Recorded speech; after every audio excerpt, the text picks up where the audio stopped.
Good morning, very good morning. Summer গরমের স্বাভাবিক চলছে, তাপপ্রবাহ। তার ভেতরে আমি কিছু বাগানের ফুল দেখাচ্ছি। ফুল সবজি সব রকমই আছে। গরমের জন্য বাগানে সব রকমই অনেক প্রচেষ্টা করে যাচ্ছি, অনেক কষ্ট করছি। গরমের সবাই শরীর ঠান্ডা রাখার জন্য পুদিনা পাতাই রেডি করে রেখেছি। যারা যারা পুদিনা পাতার শরবত খেতে ইচ্ছুক বাড়িতে আসতে হবে। বেলফুল পুদিনা পাতার শরবত খুবই টেস্ট লাগে এবং গরমে চারভেরা মোটামুটি ফোটাতে পেরেছি। প্রচেষ্টা ছাড়ছি না, চেষ্টা করেই চলেছি। অতিরিক্ত তাপপ্রবাহে যখন টেম্পার বাড়তে থাকে সকালে ঠিক 10-11টার পর থেকে এদের জন্য আমরা যেরকম শরীর ঠান্ডা রাখার জন্য নর্মাল টেম্পারেচার ওয়াটার খুঁজি, এরাও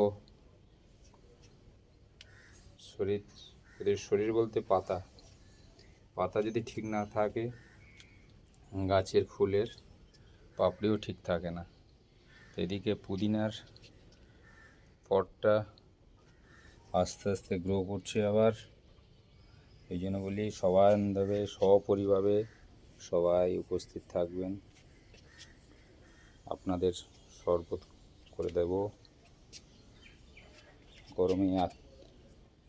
গরমে বহুত কষ্ট, অ্যাডিনিয়ামের বহুত চাপ হচ্ছে। অতিরিক্ত হিট পড়ে যাওয়ার জন্য অ্যাডিনিয়াম ফুল ফুটতে পারছে না। ফুল ফুটছে তো পাপড়ি শুকিয়ে যাচ্ছে।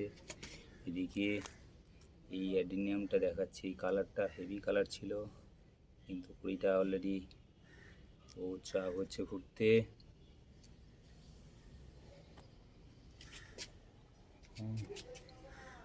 মোটামুটি প্রচেষ্টা করেই যাচ্ছি। গাছের গোড়ায় এগুলো সব গাছের গোড়ায় লাগিয়েছি পুদিনা,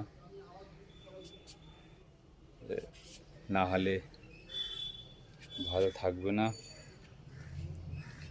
গরমে ঝালা তার মাঝখানে লঙ্কা লাল হয়ে গেছে এবং কিছু চারা গাছ লঙ্কার ফুলও আসছে।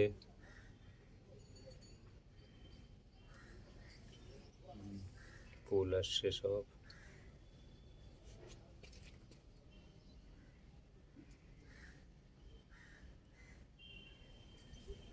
এদিকে বেলফুল, আবার এদিকেও বেলফুল আছে। বেলফুলই ভর্তি করে দিয়েছি, বেলফুলটাই বেশি হয়েছে। এবং সামনে যেটা একটা ফোটাতে পেরেছি দেখেছেন, নতুন, কারোর ছাদে দেখতে পাবেন না। এটা কি? চন্দ্রমল্লিকা, ইয়েলো চন্দ্রমল্লিকাটাকে কষ্ট করে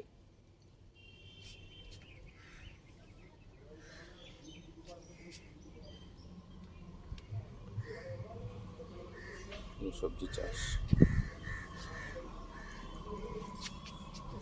সবজি চাষ।